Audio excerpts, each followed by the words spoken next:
یہ تک پریولنٹ نہیں ہے ہمارے کئی سیکشنز آف سوسائٹی میں یا ریلیجس فرقوں کے اندر کہ نعوذ باللہ آپ صلی اللہ علیہ وسلم خود نگرانی کر رہے تھے، سو اینڈ سو عالم نے جو کتاب لکھی آپ صلی اللہ علیہ وسلم خود ڈکٹیٹ کر رہے تھے، اللہ تعالیٰ نے جو ہے ان کو یہ علم دیا تھا، اللہ تعالیٰ نے حفاظت فرمائی تھی اس لٹریچر کی جو آپ صلی اللہ علیہ وسلم کے پتہ نہیں سینکڑوں سال کے بعد جو ہے وجود میں آیا. تو ہم تو یہ بھی کہتے ہیں نا. دیکھیے یہی وجہ ہے کہ اللہ تعالیٰ نے قرآن مجید میں پچھلی قوموں کو جو تنبیہ کی ہے اور بتایا ہے کہ یہ جن چیزوں کو تم نے گمراہی کے طور پہ اختیار کر لیا اور پھر اس کے لیے اللہ کی طرف وہ باتیں منسوب کی، افتراء علی اللہ کیوں کرنی پڑی اللہ کی طرف منسوب باتیں؟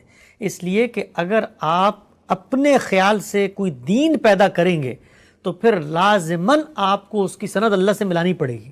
تو پھر آپ کیا کریں گے؟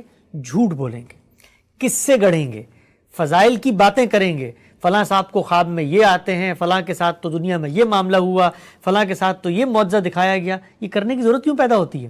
اس لیے پیدا ہوتی ہے کیونکہ ہمیں لگتا ہے کہ ہم خدا کے دین سے ایک انحراف کی طرف جا رہے ہیں. جو مقام پیغمبر کا تھا وہ اگر ہم اپنی کسی برگزیدہ ہستی کو دے رہے ہیں تو اب ہم وہ سارے کام جو پیغمبر کے ساتھ ہوتے تھے ان کے ساتھ بھی زمین پہ کر کے دکھائیں.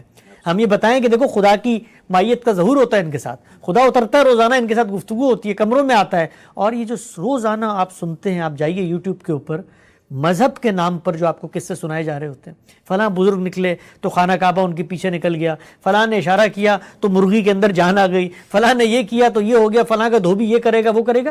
یہ سارے قصے کیا ہیں بھائی؟ دین اتنا پاکیزہ، اتنا محکم، اتنا سادہ، اتنا واضح آپ کے سامنے موجود ہے کہ اس کو جاننے کے بعد کسی قصے، کسی کہانی، کسی بزرگ کی فضیلت، کوئی نقطہ نظر بیان کرنے کی ضرورت نہیں ہے. ہاں علم کی روایت پیدا ہوگی جب آپ قرآن پہ غور کریں گے، سنت پہ غور کریں گے، حدیث پہ غور کریں گے. اختلاف بھی پیدا ہوں گے، اس اختلاف میں ایک دوسرے کو استدلال کی بنیاد پر آپ نے قبول بھی کرنا ہے اور استدلال کی بنیاد پر رد بھی کرنا ہے.